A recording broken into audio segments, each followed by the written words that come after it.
Pronoun chapter हमने start किया था और प्रोनाउन में काफी इंपॉर्टेंट चीज हमने पढ़ी थी। अब 3 क्वेश्चन से फिर हम लोग स्टार्ट करते हैं। 3 इंपॉर्टेंट क्वेश्चन जिससे कि हमारा टेस्ट होता रहे और प्रोनाउन का पता चले कि हमने अभी तक क्या पढ़ा है। तो लिखिए, क्वेश्चन लिखिए, फर्स्ट क्वेश्चन लिखिए।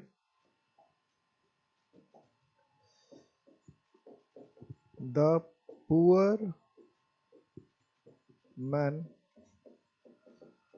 poisoned him and his 3 children.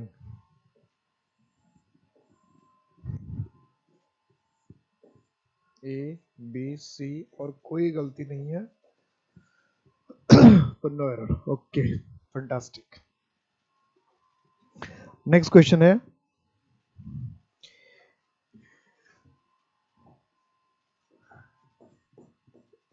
A person is sometimes accused of a crime which they did not commit.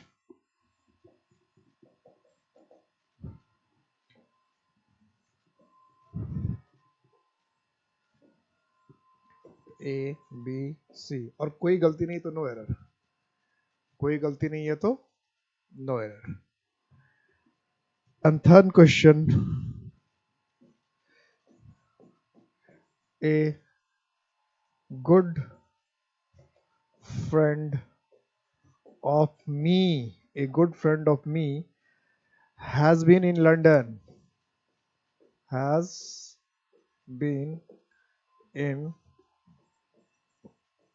London for 20 years.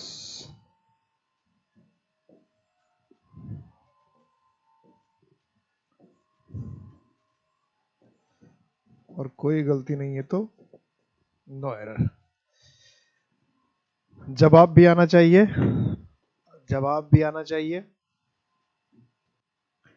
फटाफट जवाब आ जाए तो अच्छी बात है।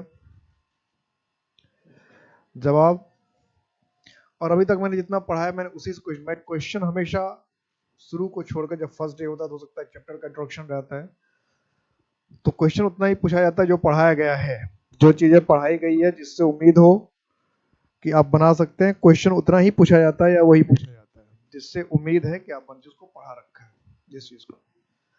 तो 1 का बी, 2 का डी, ओके 1 का बी, 2 का डी, वेरी गुड। और 3 का भी बता दें फटाफट। तो 1 का कह रहे हैं बी, ठीक है, अब डिस्कस करते हैं, तब तक 3 भी देख लीजिए। A good friend of me has been in London for 20 years. देखते हैं, तो फर्स्ट का बिल्कुल सही जवाब है, बी ही होगा। The poor man poisoned him and his 3 children. Question से ऐसा लग रहा है कि खुद को भी जहर दे दिया और अपने 3 बच्चे को भी जहर दिया, यही मीनिंग निकल रहा है। और ये साफ साफ मीनिंग निकल रहा है कि गरीब आदमी ने अपने को भी जहर दे दिया और अपने 3 बच्चों को भी जहर दे दिया, यही सेंस निकल रहा है, यही मीनिंग निकल रहा है।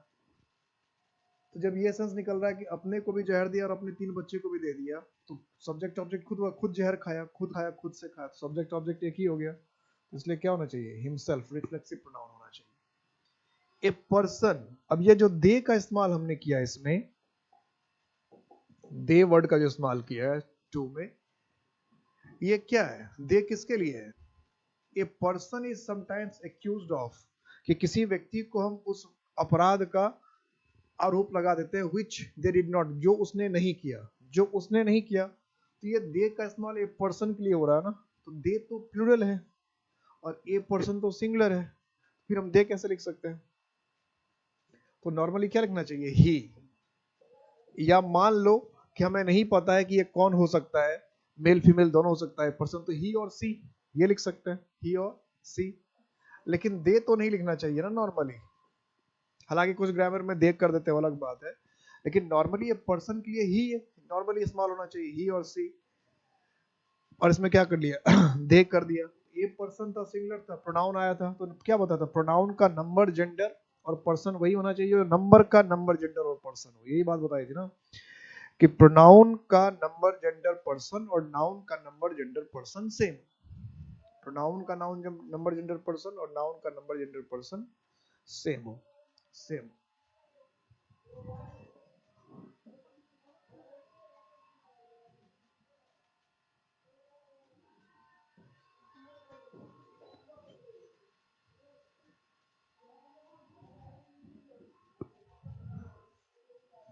नेक्स्ट 3 में क्या है, ए फ्रेंड ऑफ, बिल्कुल ऐसा क्वेश्चन तो करवाया भी था। ए फ्रेंड ऑफ क्या होना चाहिए, पॉसेसिव प्रोनाउन होना चाहिए।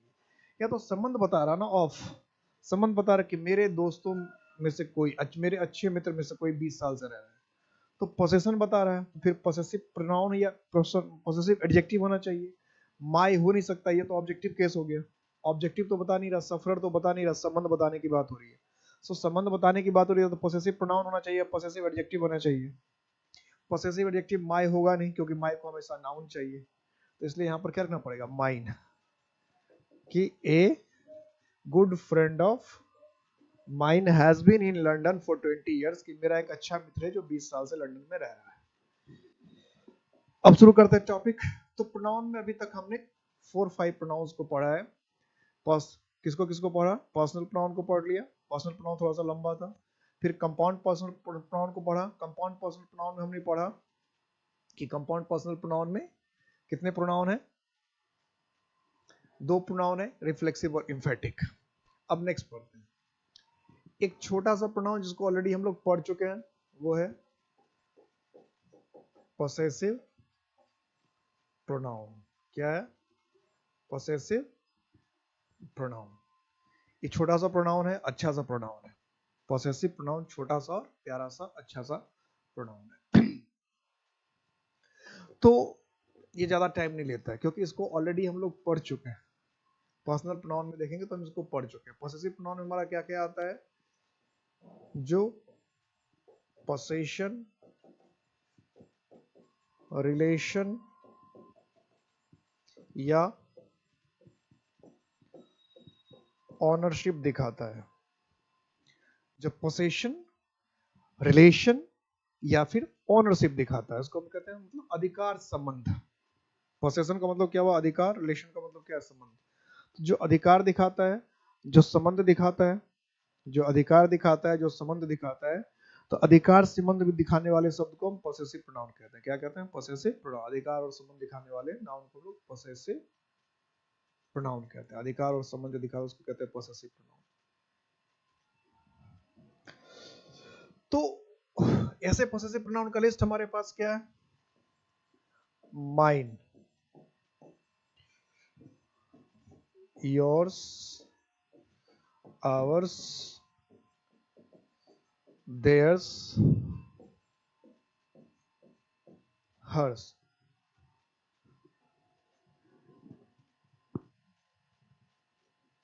Mine, yours, hours, theirs, hers और his, ये सारे के सारे क्या है, पोसेसिव प्रोनाउन। और इस पर पूरा का पूरा डिस्कशन हो चुका है। और क्या बता रखा है कि बिल्कुल ऐसा वर्ड लिखने की गलती कभी मत करना है, कि ऐसा लिखने की गलती किसी भी कीमत पे नहीं करना है। अगर ऐसा लिख दिया तो इससे बड़ी गलती दुनिया में कुछ होती नहीं है, ये सरासर गलत हो जाएगा। और दूसरी क्या बात बता रखी कि सारे जो वर्ड होते हैं वो क्या हो सकते हैं, विदाउट अ नाउन। ये सारे वर्ड नाउन के बिना आते हैं। ये भी बता रखा कि जितने वर्ड्स मैंने लिखे सारे के सारे नाउन के बिना आते हैं। इसको नाउन की जरूरत नहीं पड़ती कि इसके साथ नाउन आए, ये जरूरी नहीं है। बिना नाउन के ये सारे आ सकते हैं और आते ही है। ये सारे के सारे जो बिना नाउन के आते हैं, बिना नाउन के इनका काम हो रहा होता है। नाउन की इसको जरूरत नहीं पड़ती है। और नाउन के साथ अगर आपने लिख दिया इन सारे वर्ड्स को तो एरर हो जाता है, यही इसकी गलती है। हम ऐसे नहीं लिख सकते हैं, आई एम योर्स ब्रदर, ऐसा लिखना है क्या है, गलत है। पूरे डिटेल में हम लोग इसको पढ़ चुके हैं कि योर्स क्या है, प्रोनाउन है, तो इसके साथ नाउन नहीं आ सकता। अब इसमें हम क्या कर सकते हैं, ब्रदर को तो नहीं हटा सकते, तो अगर इसको करेक्शन करना पड़ेगा एग्जाम में, तो करेक्शन में क्या करके आएंगे, योर्स को क्या कर देंगे योर, अगर करेक्शन कर, क्योंकि हम नाउन के साथ यूज करेंगे तो नाउन के साथ यूज करने के लिए हमें क्या चाहिए, एडजेक्टिव का फॉर्म चाहिए, ये इस नाउन को तो हटा नहीं सकते ना। अब बिना किसी नाउन का इस्तेमाल करना है तो हम ऐसे भी लिख सकते हैं, आई एम योर्स, या शी इज योर्स, या ही इज योर्स, कि मैं तुम्हारा हूं, वह तुम्हारी है, वह तुम्हारा है, कुछ भी कर सकते हैं कोई भी, तो कोई दिक्कत नहीं। अगर बिना नाउन के यूज करना हो तो आप पोसेसिव प्रोनाउन का इस्तेमाल कर सकते हैं।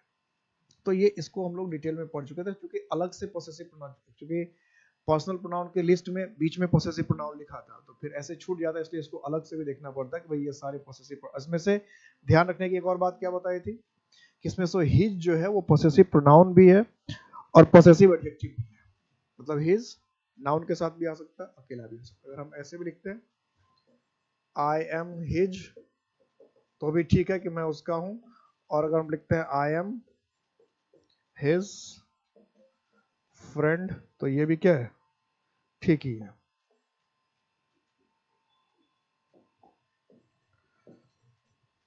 ठीक है, आई एम हिज फ्रेंड भी लिखते हैं तो भी ये ठीक ही है।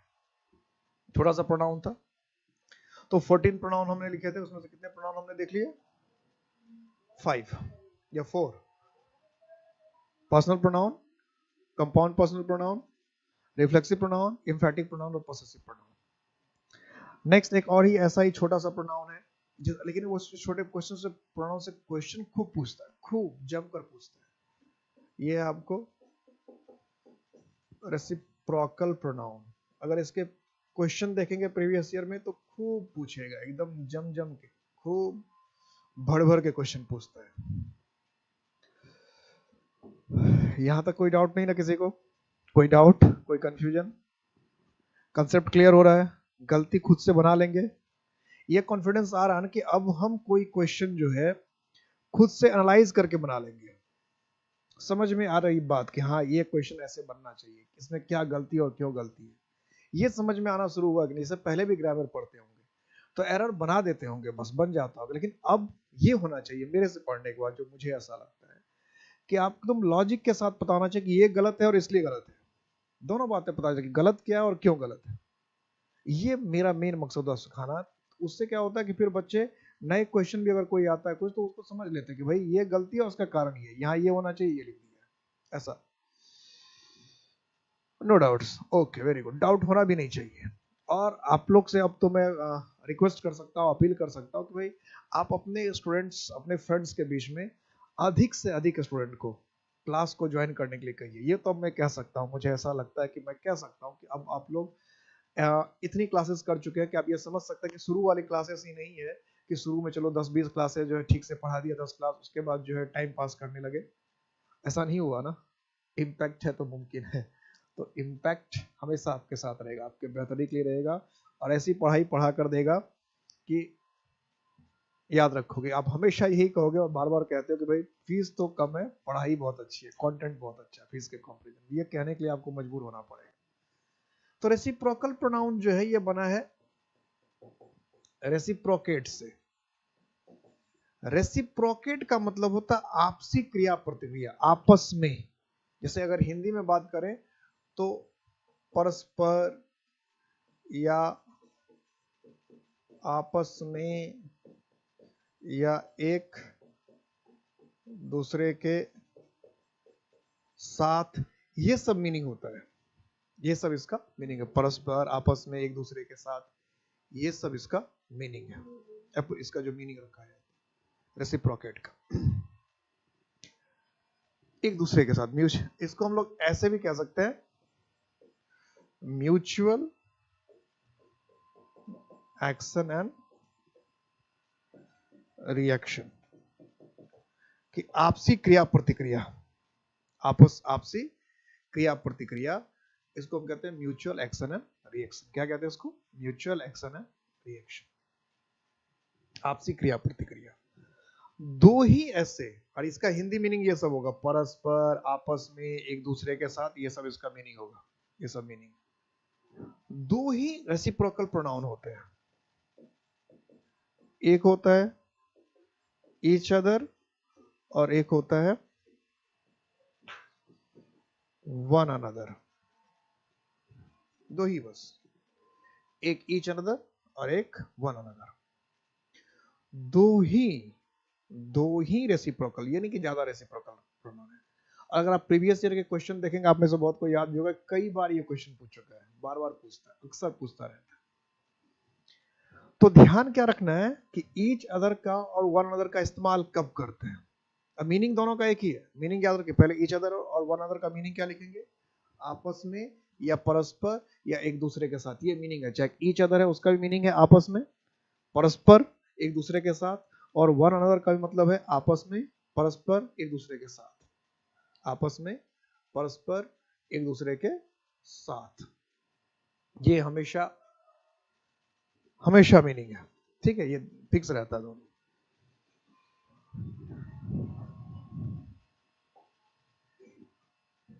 अब यूज करने में क्या है,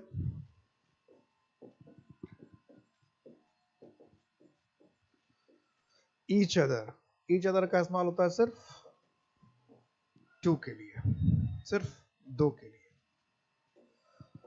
और one another more then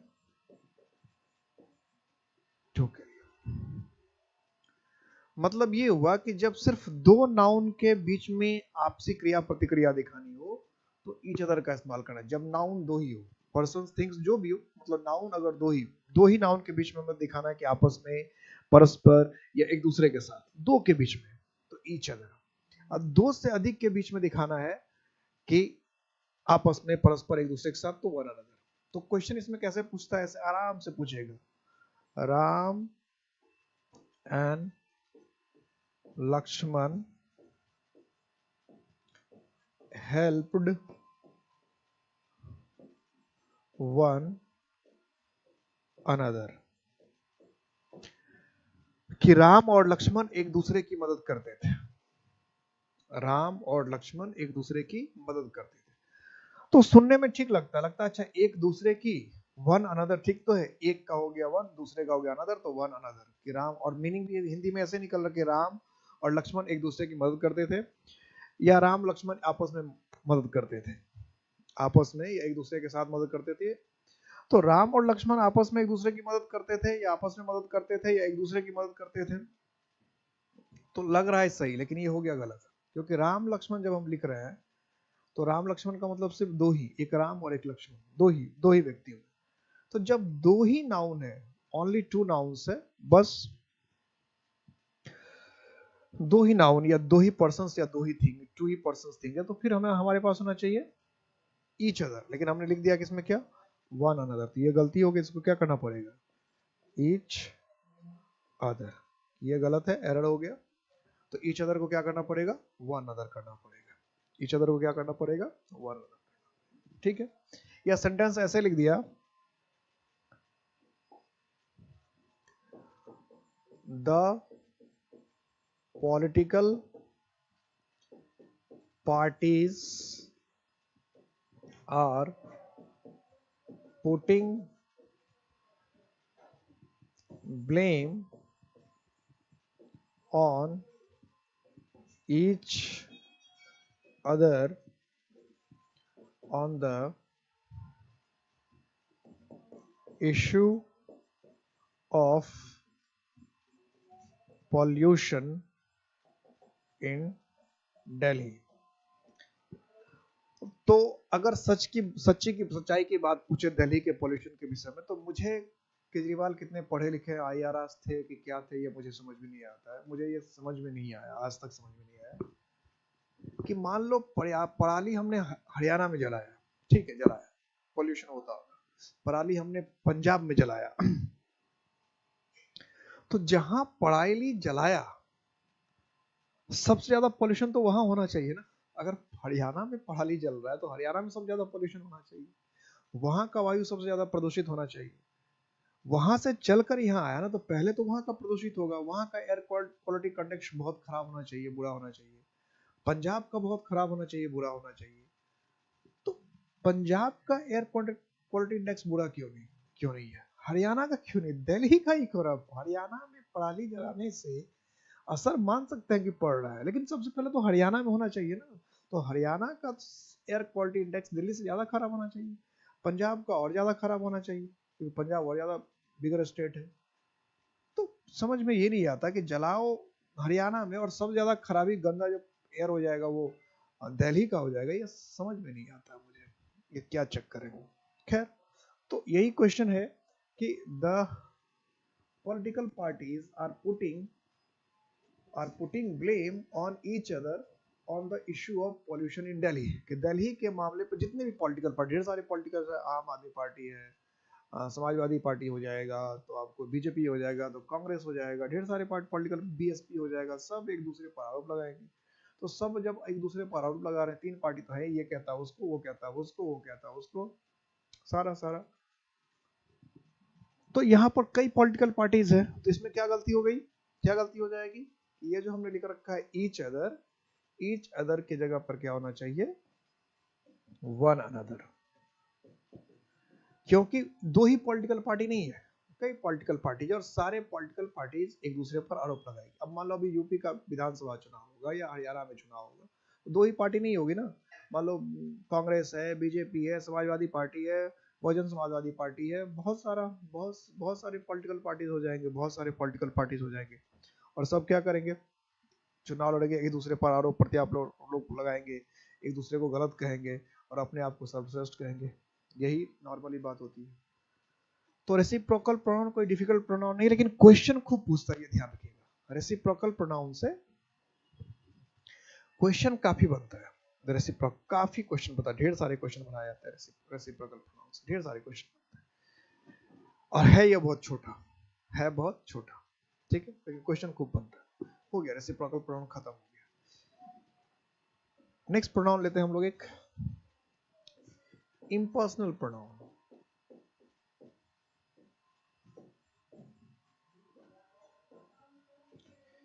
impersonal pronoun, impersonal pronoun का मतलब है कि अगर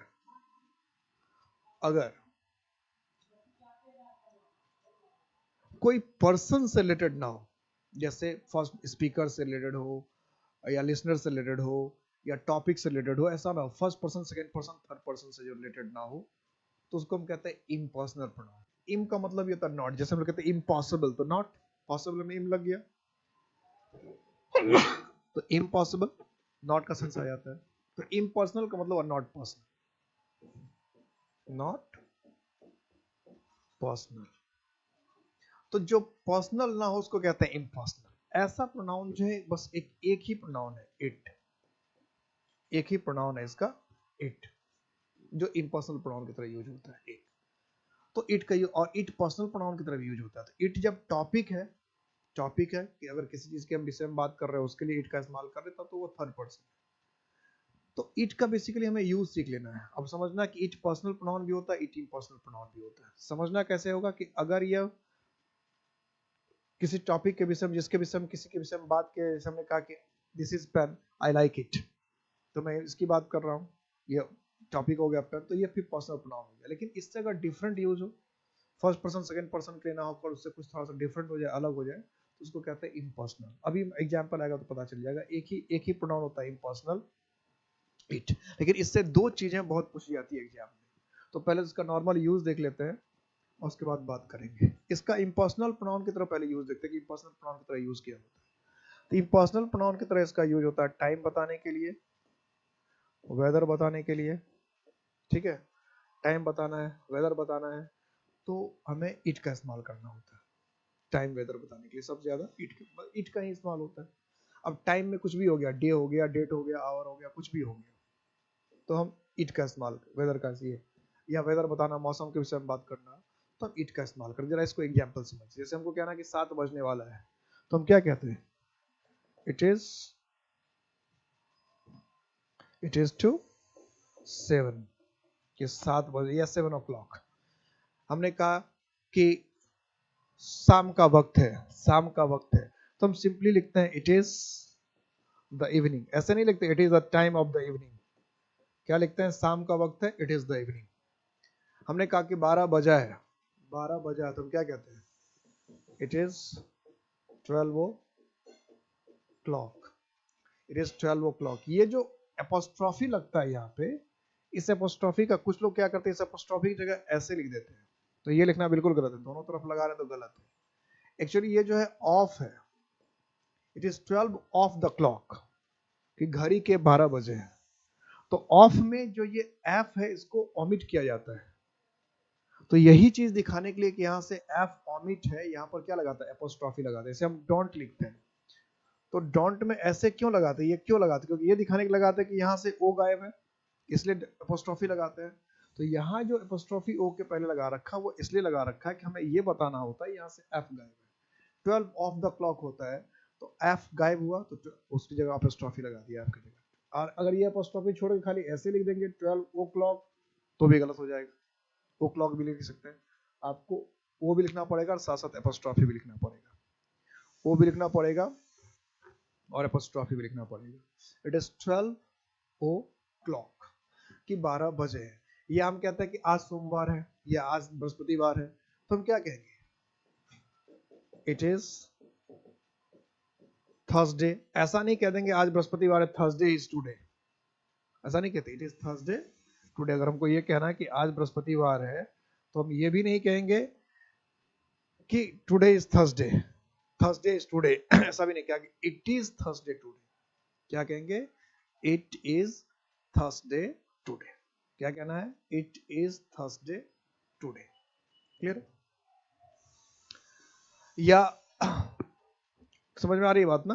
हम कहते हैं 1947 का साल था, तो हम सिंपली लिखेंगे क्या, इट वॉज 1947, ऐसे नहीं लिखने लगे it was the year of 1947। तो मतलब टाइम किसी तरह से बताना, चाहे डेट से बताना हो, चाहे हम कहते हैं अभी अभी नंबर का महीना चल रहा है, तो हम ऐसे नहीं लिखेंगे the month of number is going on. अगर ऐसे लिख दिया तो इंग्लिश में ये ब्लंडर है। सपोज करो किसी को कहने का मन हुआ कि ये नंबर का महीना चल रहा है और आपने लिख दिया the month of number is going on, तो लोग को लगेगा इसको इंग्लिश में कुछ आता ही नहीं, इंग्लिश में कुछ पता नहीं है। हम ये चाहकर भी नहीं सकते कि ये नवंबर का महीना है तो the month of number is going on, ऐसा नहीं लिख सकते। हमें क्या लिखना पड़ेगा, हमें क्या कहना चाहिए, इट इज नवंबर, सिर्फ इतना होगा। हिंदी में कहेंगे कि नवंबर का महीना चल रहा है, हिंदी में कहेंगे कि नवंबर का महीना चल रहा है, और इंग्लिश में होगा सिंपली होगा इट इज नवंबर, इससे ज्यादा कुछ भी नहीं, इट इज नवंबर, इतना ही कहना है, इससे ज्यादा कुछ भी नहीं कहना, इट इज नवंबर। और हिंदी में हमने क्या कहा कि नवंबर का महीना चल रहा है, नवंबर का महीना चल रहा है। तो ये इन सब बातों को ध्यान में रखना पड़ता है। तो टाइम बताएं, वेदर, वेदर की बात करते हैं। किसी ने कहा कि मौसम बहुत सुहावना है, मौसम बहुत सुहावना है, तो हम ऐसे नहीं कहते the weather is very pleasant, हम क्या कहते हैं, it is a pleasant weather, ऐसे लिखते हैं, it is a pleasant weather, the weather is very pleasant नहीं कहते। हमको कहना है कि आज बहुत गर्मी हो रही है, तो हम ये नहीं कह सकते today a lot of heat is happening या टेकिंग प्लेस, हम कहेंगे it is too hot today. कहते हैं आज तो एकदम कड़ाके की ठंड है, हड्डी गला देने वाली ठंड है आज। कोई कहता आज तो जबरदस्त ठंड हो रही है, कोई आज तो कसूता ठंड है, भाई ठंडी है कसूता नहीं, तो जो भी कह ले।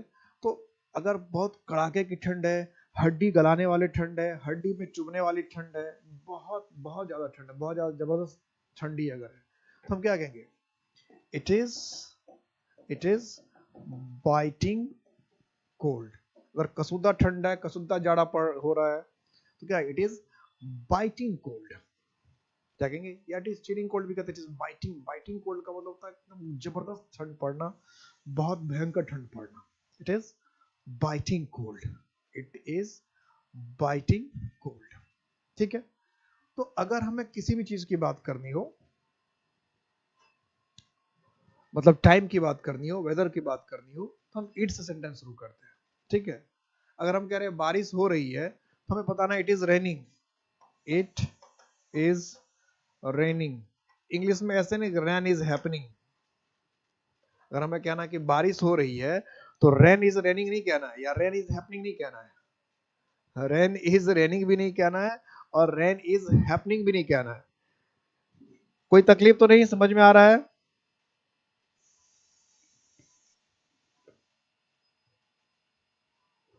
समझ में आ रहा है? कोई तकलीफ नहीं ना? क्लियर है?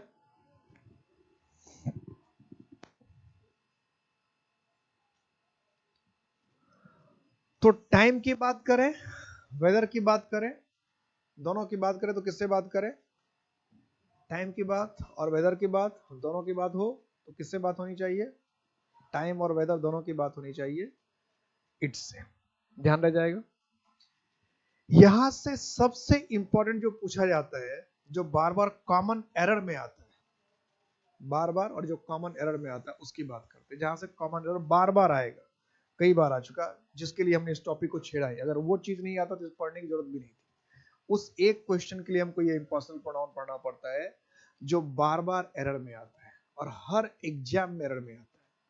और ऐसा नहीं कि इसके विषय में इतनी, इसके विषय में और भी ढेर सारी बातें हैं, लेकिन वो सब जानना हमारे लिए इतनी इंपॉर्टेंट नहीं आवश्यक, क्योंकि एरर नहीं बनता है। एरर के हिसाब से जो बात है सबसे इंपॉर्टेंट जानना, जैसे अभी भी हमने लिखा, इससे एरर नहीं बनना। अभी जो रूल हमने लिखा ये नहीं भी पढ़ते तो भी काम चल जाए, लेकिन कुछ तो पढ़ना ही चाहिए, कुछ तो होना चाहिए। तो अब जो हम लोग पढ़ने जा रहे हैं इससे डायरेक्ट, और यही इंपर्सनल प्रोनाउन का यही पॉइंट है जिसकी वजह से इंपर्सनल प्रोनाउन को हम लोग टच करते हैं। नहीं तो इंपर्सनल प्रोनाउन को टच भी नहीं करते तो काम चल जाता। और इससे क्वेश्चन बार बार पूछता है। जैसे आपको लिख दिया इट इज मी या इट इज हिम, कई बार आपको ये क्वेश्चन मिला होगा इट इज हर या इट इज देम।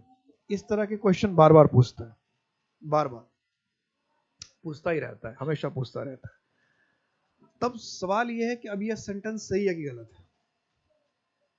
ये जो हम लोग लिखते हैं ये सही है या गलत है, इसमें क्या करें? क्या कहें इसको? सही कहें, गलत कहें, क्या कहें? कि सही है कि गलत है, क्या कहा जाए? तो जनरली जो स्पोकन इंग्लिश वाले हैं उनको अगर आप कहेंगे तो वो तो कहेगा सारे सही है, वो तो बोलते ही हैं इट इज मी। आपने स्पोकन इंग्लिश में सबको बोलते हुए सुना होगा, और आपको खुद भी लगा ठीक तो है, इट इज मी तो बोलते हैं लोग, इट इज मी ही तो बोलते हैं, सब तो बोलते हैं it is me, it is him, it is them, ऐसे ही तो बोलते हैं, सारे लोग ऐसे ही बोलते हैं। तो ये ग्रामर के पॉइंट ऑफ व्यू से सही नहीं है। अब बोलचाल में, इनफॉर्मल स्पीच में बोल लेते हैं वो अलग बात है, बोलचाल में कोई बोल लेता है, वर्केबल है, चल जाता है। लेकिन अगर ग्रामर के पॉइंट ऑफ व्यू से आ जाए, कल को कॉमन एरर में आ जाए ये सारा सेंटेंस, तो आपको एरर करके आना पड़ेगा। क्या करके आना पड़ेगा? एरर में करके आना पड़ेगा, एरर में ही करके आना पड़ेगा। आपके पास और कोई दूसरा ऑप्शन नहीं है। एरर ही करके आ रहा है, ठीक है, एरर में ही करके आना है। तो ये ध्यान रखना है, ये ध्यान रखना है कि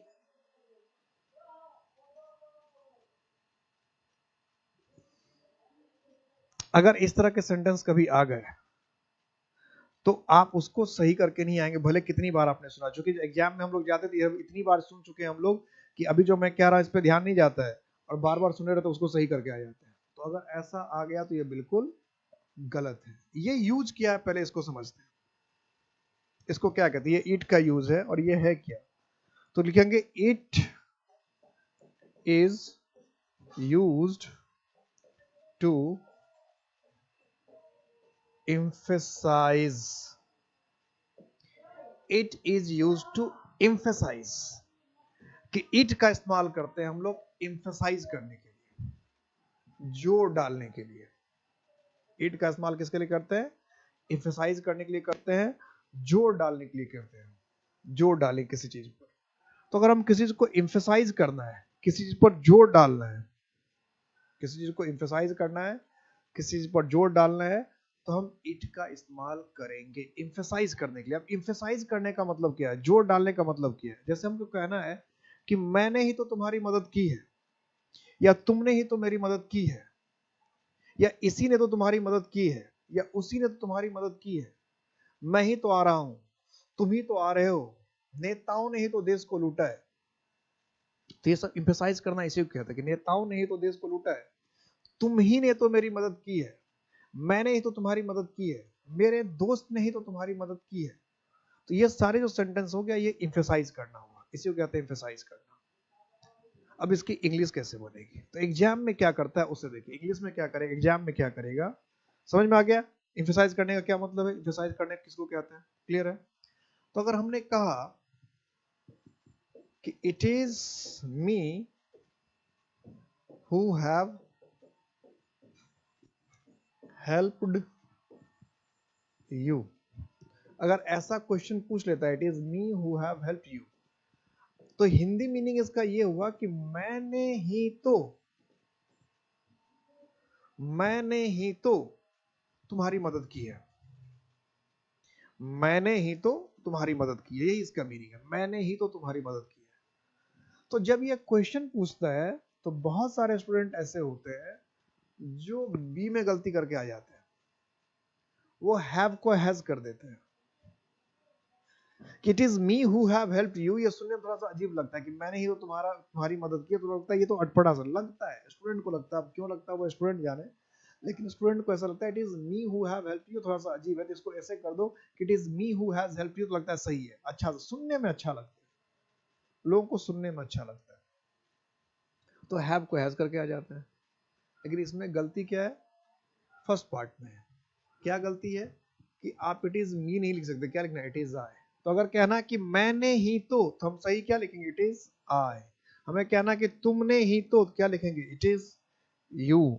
हमें कहना कि उसी ने तो हम लिखेंगे इट इज ही। अगर कोई महिला है उसके विषय में कहना कि उसी ने तो लिखेंगे इट इज सी। मैंने ही तो, तुमने ही तो, इसका हिंदी में लिखने का ध्यान रखेगा, ये सही है, ऐसे लिख कर आना चाहिए कि मैंने ही तो इट इज आई, तुमने ही तो इट इज यू, उसने ही तो इट इज ही, अगर कोई महिला है तो इट इज सी, अगर प्लूरल है तो क्या लिख सकते, इट इज वी, हमने ही तो, इट इज वी का मतलब क्या हो गया, हमने ही तो। ये हमने कहा, अब गाना था बहुत पुराने जमाने में, गाना बहुत पॉपुलर हिट हुआ था, इन्हीं लोगों ने तो इन्हीं लोगों ने तो क्या, इट इज दे, क्या कहना पड़ेगा, इट इज दे। और बार बार ये क्वेश्चन पूछेगा, बार बार ये क्वेश्चन पूछेगा, ये ध्यान रखना है। तो यहां सिर्फ मी को क्या कर देना था, आई कर देना था, और ये हैव बिल्कुल सही हो गया, क्योंकि आई के लिए तो हैव ही लगेगा ना, सब्जेक्ट तुम्हारा आई हो गया कि मैंने तुम्हारी मदद की, मैंने तो हु का तो अपना कोई वर्ब होता है, तो हु के पहले कौन आ रखा, आई आ रखा है, तो आई का वर्ब क्या होगा, यानी ये जो हैव आया वो किसके लिए आया, मेरे लिए, आई के लिए आया, जो सब्जेक्ट है उसके लिए है कि मैंने तो तुम्हारी मदद की है, तो आई के हिसाब से तो सब्जेक्ट लिखा जाएगा। तो बिल्कुल ये हैव बिल्कुल सही था, आई के साथ तो हमेशा हैव ही होता। अब मान लो यहाँ अगर हैज कर दिया तो कितनी बड़ी गलती होगी, सोच के देखो, इधर सब्जेक्ट होना चाहिए है आई, कि मैंने तुम्हारी मदद की है, मैंने मदद की है, और आई के साथ लिख रहे हैं हैज, तो मतलब सुनने में तो अच्छा लग रहा है, लेकिन कितना अनर्थ हो गया, कितनी बड़ी गलती होगी, कितनी बड़ी मतलब ब्लंडर जिसको कहते हैं, ब्लंडर है। लेकिन फिर भी लोग करके आते, सुनने में उनको लगता है अच्छा, सुनने में यही अच्छा लग रहा है, सुनने में यही अच्छा, जो सुनने में अच्छा लग रहा है उसको बना दिया। ध्यान रख लेंगे, ध्यान रख लेंगे, यहाँ क्लियर हो गया। तो ये सब, अब मान लो कभी इसमें ये भी गलतफहमी नहीं होना चाहिए कि हम ऐसे लिख दे कि यहाँ वी को देख ले, इट आर वी, ऐसा भी नहीं लिख सकते, ये भी गलत है, या इट आर दे, तो फिर जय मां शारदे, कहानी खत्म हो जाएगी, क्योंकि सब्जेक्ट तो हमारा इट ही है, इसलिए यहाँ तो क्या होगा, वर्ब तो इज ही होगा, आर तो हो ही नहीं सकता है, ठीक है, ये भी गलत, तो इट इज ही होगा। कभी कभी क्या होता है गलत फहमी, लोग इसको वी को देखकर इट आर वी कर लेते हैं, या इट आर दे कर लेते हैं, तो ऐसा नहीं है, सब्जेक्ट तो हमारा क्या है, इट ही है, तो इसलिए it is, it is we, it is they, और मीनिंग भी लिख लीजिएगा सबका, क्या कि इट इज आई, मैंने ही तो, इट इज यू, तुमने ही तो या तुम ही ने, इट इज ही, उसी ने या उसने ही तो, इट इज शी, कोई महिला के लिए, उसी ने तो या उसने ही तो, इट इज वी, हम लोगों ने ही या हम लोगों ने ही तो, इट इज दे, उन्हीं लोगों ने तो या उन लोगों ने ही तो। क्लियर है। तो इट जो इम्पर्सनल प्रोनाउन है और उसका ये जो यूज है ये काफी इंपॉर्टेंट है, इससे बार बार एरर आता है, कई बार एरर आता है, इसको ध्यान रखना। और स्पोकन इंग्लिश के लिए, रिटन इंग्लिश के लिए इट के और भी यूज हैं कई, तो वो तब हम लोग यूज करते हैं जब हमें रिटन इंग्लिश करना रहता है या काफी डिटेल में कुछ और हाई लेवल की बात करनी रहती है, तो उसको भी करते हैं। एरर के लिए, एरर के लिए ये यूज इट का है, इससे आता है। बस एक यूज इट का ये है जहां से क्वेश्चन आता है बार बार, बार बार जितनी बार देखेंगे इट से आपको क्वेश्चन मिलेगा। तो जितने भी प्रोनाउन हम लोग पढ़ रहे हैं शायद ही ऐसा कोई प्रोनाउन है जहां से एरर ना आता हो, जहां से एरर हर पार्ट से, और जिस से एरर आ रहा है, और ये सब छोटे हैं, ऐसा नहीं कि बहुत बड़े हैं और कम एरर आता है, छोटा ही और एरर भी आता है। इसलिए प्रोनाउन के कुछ क्वेश्चन जो है ना वो बहुत आसान हो जाते हैं अगर आप पढ़ा रहता है। जैसे ईच अदर, वन अदर वाला है, माइन वाला, माइन योर्स आवर्स, अगर पढ़ा है तो देखते पता चल जाता है। इसमें ये भी बात है कि अगर पढ़ रखा है तो देखते ही पता चल जाता है, और नहीं पढ़ा तो कभी पता नहीं चलेगा। Mine, ours, yours, hers, theirs, each other, one other, it, wit, कभी पता नहीं चलता, लगता है सब ठीक है, एकदम सही लगेगा। डाउट ही नहीं होगा कि माई की जगह माइन होना चाहिए, या मी की जगह माइन होना चाहिए, या योर्स की जगह योर होना चाहिए, डाउट ही नहीं होता है। तो एक बार अगर समझ में आ गया, चुटकियों में एरर बनने लगता है ना। एक बार बस क्या होता है, समझ में आने की बात है, एक बार क्लियर हो जाए, समझ में आ जाए। तो ये सारी कहानी किसकी थी? मैंने कहा था ना कभी कुछ क्लासेस ऐसे होंगे जिसमें एक में ही हम लोग 2-3 प्रोनाउन को पढ़ जाएंगे। तो पिछली क्लास में भी हम लोग 3 प्रोनाउन पढ़ा था, कौन कौन सा? कंपाउंड प्रोनाउन, रिफ्लेक्सिव प्रोनाउन और एम्फेटिक प्रोनाउन। आज भी हम लोगों ने 3 प्रोनाउन पढ़ा, कौन कौन सा? Possessive pronoun, impersonal pronoun, possessive pronoun, impersonal pronoun और रेसिप्रोकल प्रोनाउन। तो हम लोग के लगभग कितने प्रोनाउन खत्म हो गए? 7। ठीक है, 7 प्रोनाउन खत्म, आधे प्रोनाउन हम लोग आ गए। अभी कुछ प्रोनाउन और है, अब आधे से अधिक हो गए, लगभग आधे से ज्यादा हो ही गए। तो अब ऐसे प्रोनाउन है, अब जो 3 प्रोनाउन है कम से कम वो थोड़े से लंबे, जैसे डिमॉन्स्ट्रेटिव प्रोनाउन है, थोड़ा सा टाइम टेकिंग लेता है, इंडेफिनिट प्रोनाउन भी थोड़ा सा टाइम लेता है, इंट्रोगेटिव और रिलेटिव, ये 4 प्रोनाउन जो है ना ये थोड़ा थोड़ा सा टाइम टेकिंग है। 4 प्रोनाउन थोड़े थोड़े सा टाइम टेकिंग है। और एक प्रोनाउन जो एक्सक्लेमेटरी, ये तो क्या है, बहुत ही आसान। एक्सक्लेमेटरी प्रोनाउन जो होता है बहुत आसान होता है, उसमें एक्सक्लेमेटरी प्रोनाउन और कंपाउंड प्रोनाउन जो है ज्यादा टाइम नहीं लेता। एक्सक्लेमेटरी प्रोनाउन भी ज्यादा टाइम नहीं लेता और कंपाउंड प्रोनाउन भी, उसमें कुछ है ही नहीं, एरर ही नहीं आता, कंपाउंड प्रोनाउन वगैरह से एरर ही नहीं आता है।